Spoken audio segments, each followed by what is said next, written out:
Welcome back to the Menopause Movement podcast. This week, we are continuing with our Dr. Michelle Gordon show and episode 4. We're going to continue to ride our bikes in Mallorca. We're going to discuss motivating each other through our training, and we cook paella with a local chef. Thanks so much for being a part of the podcast, and enjoy the show. Today we get to go for a beautiful ride in Palma. We get to see the countryside, some beautiful churches, and some shops. So we had a great time. We went back to Reed's Hotel, got cleaned up, and we were invited to Antonio Hidalgo's home to make paella. When riding with a group of friends or even strangers, there is an instant connection and community spirit in the group. Whether it's for pleasure or fitness, watching out for the safety of fellow riders during a ride creates bonds. It's a great way to meet people, make new friends, and discover unexplored terrain. We knew that we were coming here, and I hired a coach, and I bought a Wahoo kicker for power training, and I started power training. And my coach, Job Ohana, got me ready for this trip. But you're getting there. You're only going to get stronger. What happens is you're getting more power. You can see your power's coming up on the trainer workouts, and then when the weight comes down, you're going to be able to obviously convert the. The last trainer workout was really hard. I know. I have not done a hill yet that is harder than any of those hardest power training workouts.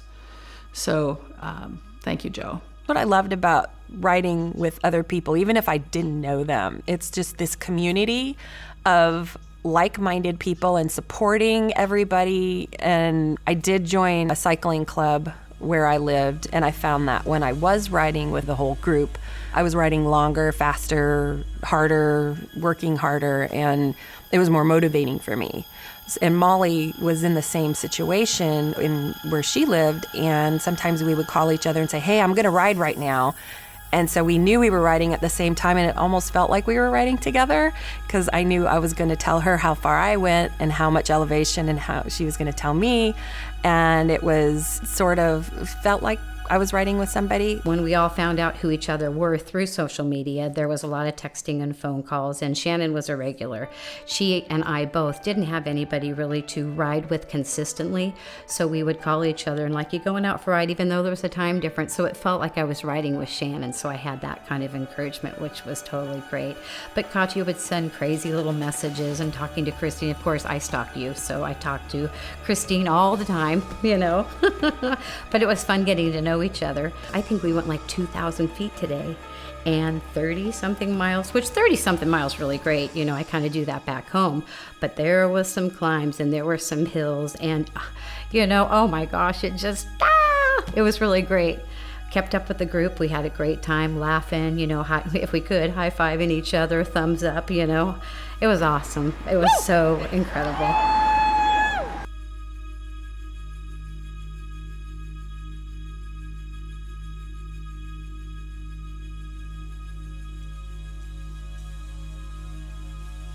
Christine was my inspiration. I knew she could climb, so I said, if I want to ride with her, I need to climb. So we're going to hop back on the bike. We're going to do another 5 to 10 miles. 5 to 6, 5 to 10. 5 to 10. I had no idea because I didn't know what to do. I bought a bike in July and started riding in August. No idea where to start from, but I love it. This is a nice sport. When I think of the community that I come from and how I'm embraced and the people in Chico, I'm so blessed with so many friendships and people that love and encourage me. Tyler over at Northrim, you know, I mentioned to you, gave me a bike and he said, Molly, just go out there and ride. Just get comfortable with the bike. Brad's awesome. He's my neighbor across the street. He's been riding for years and years, but kind of put that on the back burner. And so bringing him back and asking him to ride with me, he's loving it again. We shared a lot of weekends together and stuff, and some really good rides. I was helped by some people that truly are cyclists, and Drew, a fireman in Santa Barbara, found me in the middle of Gibraltar one day and I couldn't breathe. So he helped me. He will give me pointers, and he will give me some kind of idea of what kind of workouts will make me progress. So it was nice. Seeing this group come together, care, and watch out for each other while having fun was a dream come true. But fitness was only part of this adventure. We had a great ride in Palma today. We went back to the Reed's Hotel to clean up because Antonio Hidalgo invited us to his home to make the traditional Spanish dish of paella with him. We're making paella with Antonio Hidalgo. We met him at his restaurant, Reserva Iberica, and talk about Spanish culture and community. What is the origin of paella? Paella originally is from the region of Valencia. Valencia. Okay. Because they had a lot of rice fields there. So people after the civil war in Spain, and the economy was very bad, and then the poor people used to have easy and cheap dishes like paella. Paella is rice and what they used to have. Some vegetables and some rabbit. You can put fish or snails. Snails. Yes. So I read somewhere that paella was kind of like a leftover sort of dish where whatever was left over would get thrown in or... Yeah, exactly, leftovers. Okay, all right. And does paella mean anything in English that you know? Yes, this is the paella. It's the pan. The pan is called paella. Okay, and what about the rice? What kind of rice is it? This is a good question because the rice cannot beat any rice. There are several types of rice, but the most common for paella is called senia. Senia. Okay. This is one type of rice, very good for paella, or bomba rice. We are going to use today bomba rice. Bomba rice. So you didn't cook the rice yet? Bomba. It's called bomb, because the rice will grow 2 or 3 times because has the property to absorb a lot of stock. Okay. So do we cook the vegetables first and then the rice? The first thing we're going to cook is the meat. And what kind of meat do we have today? Today we are going to put just pork and chicken. Now, are we going to cook the meat first and then add the vegetables? Exactly. Okay, and then the stock. And then we let it sit for a while. And then the stock, and then we add the rice. My community of women are here, and I'd like to bring them in, if that's all right with you. It's perfect. So one evening we had the privilege to just go to Antonio's house. Antonio owns a restaurant in Mallorca, and he invited us to make paella in his house. That was unique. That was very special. Hi guys. Hello. Antonio. Good to see you. Good. How are you? Good. Welcome home. Welcome home, girl. And just to be with him here in his own house and watching him making that special traditional dish was a treat. So paella, as we've learned, is the pan. Oh, okay. It's not the dish. Okay. For whatever reason, it decided, Anyway, so we're gonna cook the paella, but he has to light the fire. Okay. Yes. Come on, baby. Let that fire. So this is such a big fan. This is Just like it. Oops. this is the real paella experience. Yeah. Like, singed hairs is just not no bueno. You guys have fun back there. All right. We're on. Now we're lit. So we're gonna cook the meat first, and then the vegetables, and then the rice. Exactly. It was really great to spend some time with Antonio in his home. His home is a 17th century barn that's been converted into a house. Also, he's got a great view of the mountain on the rooftop. I was gonna ask you about your home. Can you tell us a little bit about that? I mean, the ceiling is stone. Does it date back to? This house is 200 years old. Yes. And this Sporles is in the middle of the Tramuntana mountains. Tramuntana is protected it's a World Heritage area. It's UNESCO World Heritage? Yes, exactly. And this used to be where they used to put the donkeys and the animals. Excellent. Oh, really? So this was a stable of sorts? Oh, really? Wow. Interesting. And now it's your home. And now we're eating dinner. And now it's the kitchen. We have pork deliciousness again tonight. Yes. All about the pork. Let's We see. need to know where they're raising. Oh my. Anybody else hungry? Yeah, just a little. I'm gonna go ahead and start picking out. We have these mushrooms here. Is this common for people to have in their home? This kind of pan? Yes. Really? Everybody has them? Yes. Almost everybody in Spain Okay. has this kind of pan.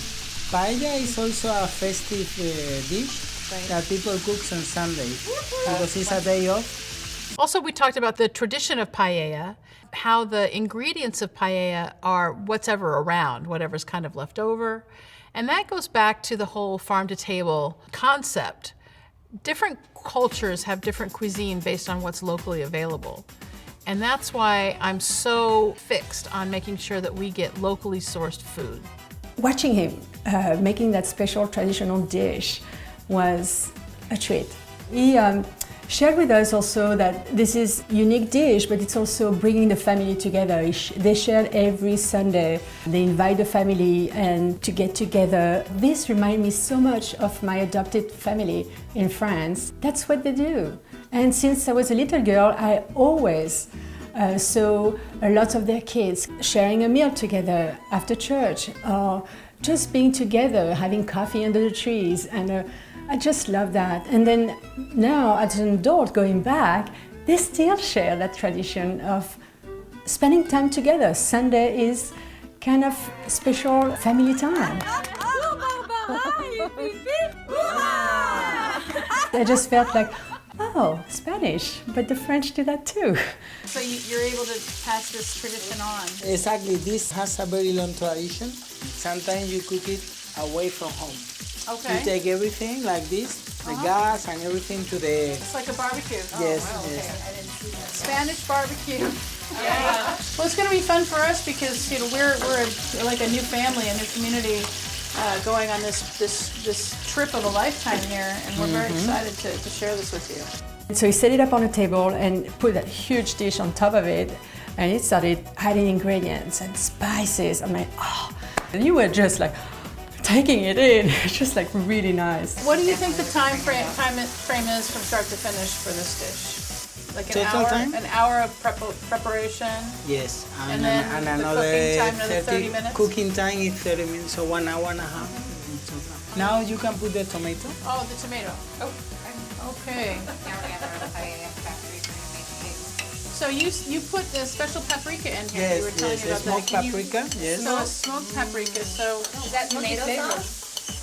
this is a tomato sauce, and then it's these smoked paprikas Exactly. that have been ground. Then you put onion, green pepper, red pepper if you want, and then some tomato sauce. Put some celery, a little bit of celery. Yeah, there was celery in there. Celery. No. No? What was the green? Oh, it's green pepper? Green pepper. Oh, green pepper. Onions and some garlic. Frenchie in action here. Go Frenchie. Uh-oh, picture time. Oh, that smells so good. It's starting to get sticky. So what do we do next? Who's next? Mushrooms, baby. Okay. Go. Pour 'em. Go for it. Oh. Okay, thank you. Great. Want to do mushrooms? As a little girl, I used to go and pick this with my Chanterelles? parents. Yeah, les chanterelles. Oh yeah, my parents are mushroom fans. The thing is paella, you put anything you have in the fridge. So if you have olives Yeah, in the that's fridge, why you throw it in. I say if you can do Yeah. freestyle. Today we are following the original recipe. Tradition. Okay. With the paella, the difficult thing now is the time, because once that we start cooking the rice, we have to control the time. And we don't remove it. You're going to put the rice before the stock. Exactly. Yep. The stock is boiling. It's very important that it's boiling. Yep. Very nice. Depends on how much money you have. Touchy. Yum, yum, yum, Antonio. And now it's 15 minutes from now on. Okay. 15 minutes. 15. So what happened to the rice? It's sucking up It's sucking up the oil. the oil. Yeah. And it's going to get three Here we times, go. three Here we go. times the Big size. stuff. It's measured, so Yeah. Okay. Okay. Now smell that. Oh yeah. Smells delicious. Wow. Very good.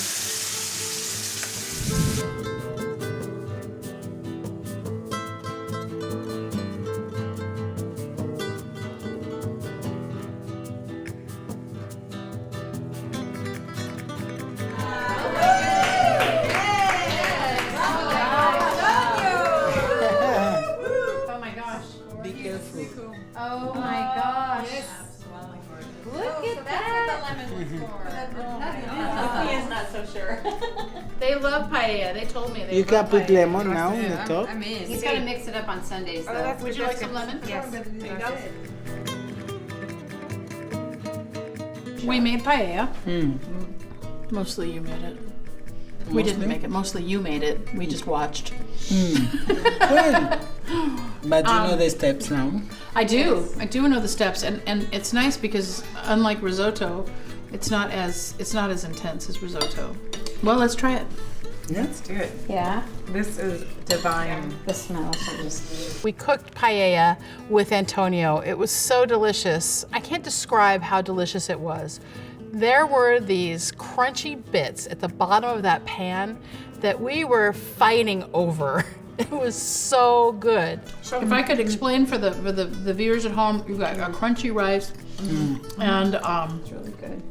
the flavors of the meat, plus the onion, the garlic, the salt, mushrooms. It's like every bite's different as well. Well, that's Because you get it. And then, every yeah. bite, And it tastes a whatever. little lemony, Smoky, too, right? And I added lemon to mine, so I can't get enough. Yeah.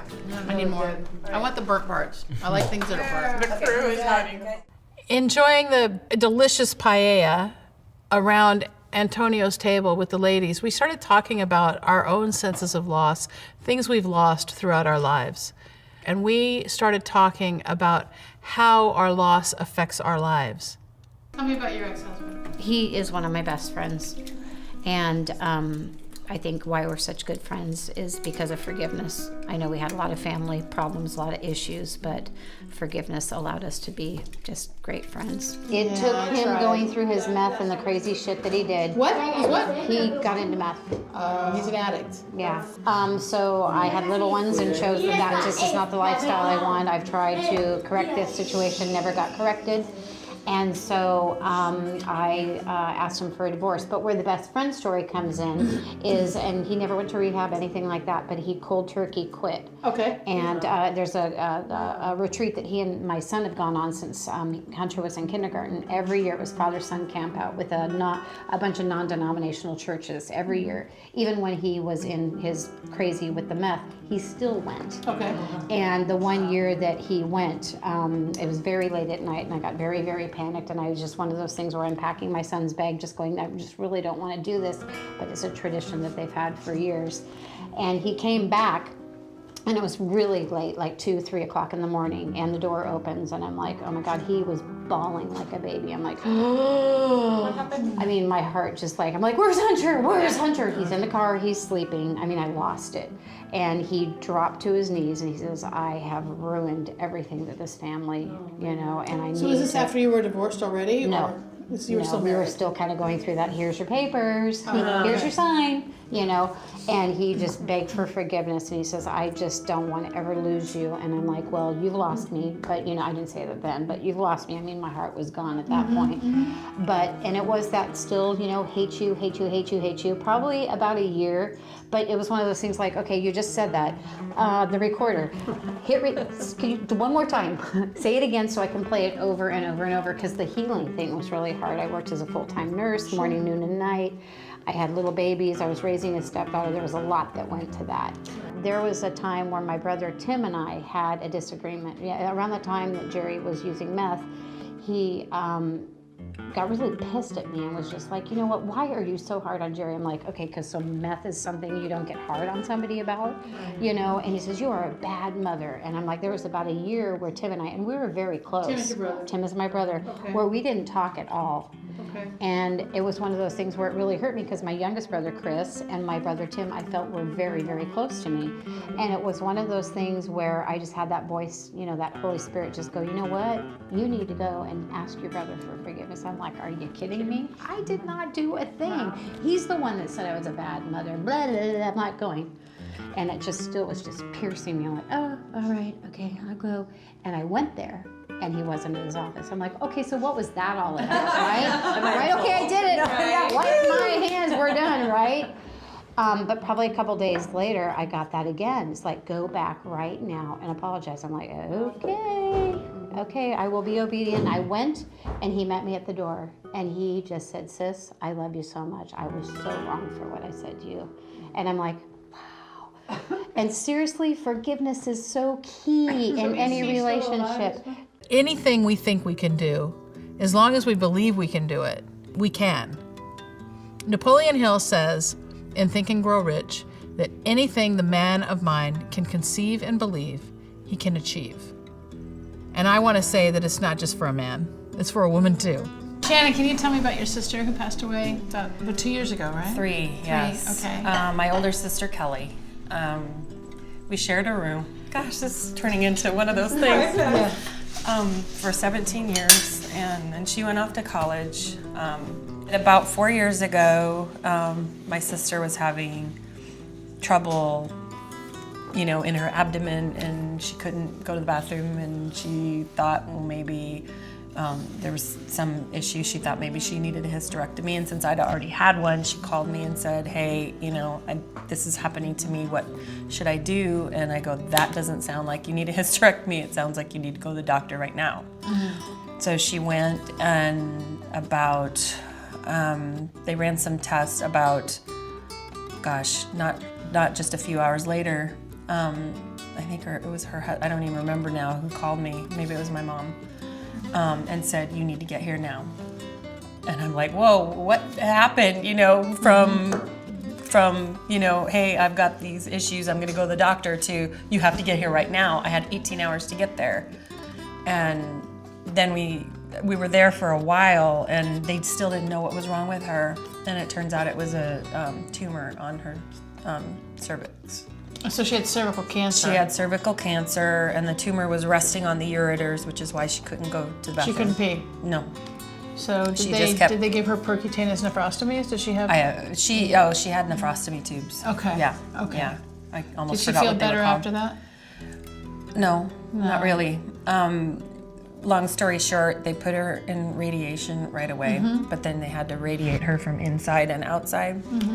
And in January, they did a PET scan, and they found spots on her liver. And then she went into chemo, and she basically, was getting better and then not getting better, and getting better, not getting better, not eating. And that went on till about August. And the last time I saw her was after my 30-year high school reunion. I was back in Seattle. You were 82, so that was 2012, yeah. Okay. And she was at home, and then when I flew in, she was at home, so I was with her. And then after my reunion, we drove back to Seattle to catch the flight, and she was back in the hospital. And that was the last time I saw her. And then I went to work on a film with Chris, and the day we wrapped, she passed. I'm sorry. I'm really sorry. I know you really miss her. It's important, I think, that this gives us a chance to talk a little bit about cervical cancer, though, and the importance of the Pap smear and the importance of the HPV vaccine. Oh, for sure. Because these are the things that save women's lives. And I'm sorry that your sister had to go through that, and I'm more sorry for you. You did a good job. Sorry. I just want to address loss, because one thing that can happen to us when we reach a place of loss, if something happens, we lose our spouse, we lose our child, we lose something that is dear to us, someone who is dear to us, we can spiral out of control with that, because the loss can just take over and become our identity. And what I want you to, if you're struggling with loss, if you're struggling with your life and where you are, it's really important to know that as people who are alive and above ground and still in a physical plane, we have to deal with loss. That's just part of learning how to love. And so just make sure that if you're feeling depressed, get some help. But if you're dealing with loss issues, there are plenty of ways to get help. And if you go to my website, we've got some help for you there too, drmichellegordon.com. So Antonio, thank you so much for having us into your home tonight. We had a great conversation. We were able to have some nice community here, and we're very, very happy to be here. My pleasure to have you at home, and the good thing about cooking with you is that you could experience the real Spanish family time that we have around a dish. Yeah. Simple dish with rice, and then you can see that it's a good atmosphere. Thank you so much. Thank you. Just to let you know, this show is not just for menopausal women, it's for all women. If you're a woman, and if you're a man, you need this information because menopause is inevitable. You don't want to miss the next episode. We're going to Bodegas Jose Ferrer Winery in Mallorca. We're going to go for another ride, our last ride in Mallorca. It's kind of bittersweet. Come and join us. Hey, thanks for watching the Menopause Movement podcast and joining in. I really appreciate you. And if you liked it, please head on over to iTunes or wherever you get your podcasts and leave us a positive review. That will really help us out. And don't forget to sign up for the Menopause Workshop. You can sign up at menopauseworkshop.com. I'll see you there.